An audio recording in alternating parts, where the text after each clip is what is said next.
Ce n'est pas parce que tu as un mauvais niveau que tu stresses ou que tu n'oses pas parler anglais. Ce phénomène est dû à deux choses. La première des choses, c'est la personne en face. Pour que tu comprennes ça, laisse-moi te donner un exemple. Je suis sûr que tu t'en es déjà rendu compte toi-même.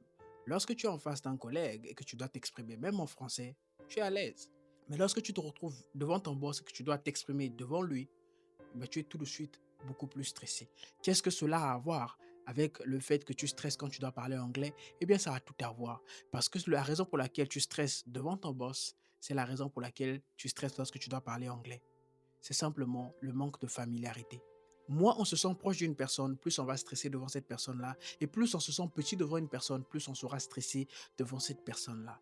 Lorsque tu veux parler anglais et que tu te retrouves face à un étranger que tu ne connais pas, c'est normal que tu puisses stresser. Ce n'est pas toi ou ton corps qui décide de stresser. C'est la personne en face qui cause le stress en toi. Comment? Par l'absence de familiarité. Moins tu es familier avec une personne, plus tu as envie de performer. Moins tu es familier avec une personne, plus tu as envie de prouver. Moins tu es familier avec une personne, plus tu as peur de l'erreur. Résultat, plus tu vas stresser. Pour corriger ce problème de stress-là, évite d'engager des conversations avec des gens que tu ne maîtrises pas. Des inconnus, des gens qui sont peu patients.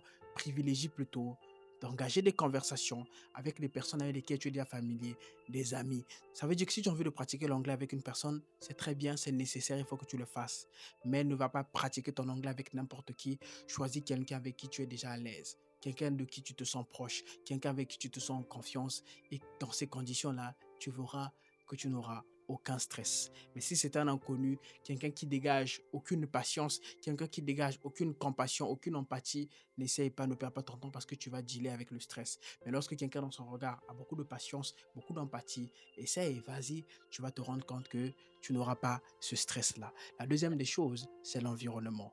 Et là aussi, j'aimerais prendre le cas de la vie quotidienne où on doit parler français. Parce que lorsqu'on se retrouve même dans les situations intimes avec notre partenaire ou avec un ami, on ne stresse jamais. Mais si on nous demande de parler devant un public, on va tout de suite stresser et on va se mettre à bégayer, on va oublier nos mots.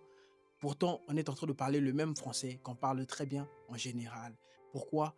Tout simplement parce que the environment does matter. L'environnement aussi joue un rôle. Alors lorsque tu veux pratiquer ton anglais, évite de le faire dans les endroits inadéquats. Évite de le faire, par exemple, dans une station de métro, par exemple, dans un marché, par exemple, dans un endroit où il y a trop de gens, par exemple, dans un endroit où il y a trop de pression. Si tu fais ça, dans ce genre d'endroit-là, la pression, le stress sera trop élevé, ton corps ne sera pas à l'aise, tu ne pourras pas produire les mots.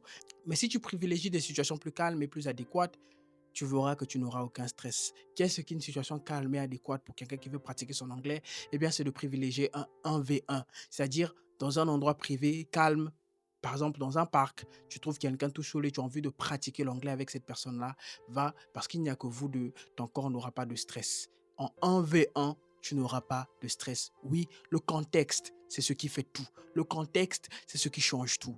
Choisis le bon contexte, le contexte adéquat en 1v1. Juste vous deux. Personne d'autre ne vous voit, personne d'autre ne vous entend. Ton cerveau sera beaucoup plus calme. Tu vas voir que tu n'auras pas peur. Mais s'il y a beaucoup de gens autour, si vous êtes dans un supermarché, il y a trop de bruit, n'essaye pas parce que tu vas trop stresser. J'espère que la vidéo du jour, elle aura été utile. J'espère surtout qu'elle t'aura enlevé un gros poids et qu'elle t'aura expliqué comment bien pratiquer ton anglais de façon adéquate. Je te retrouverai la semaine prochaine pour une nouvelle vidéo.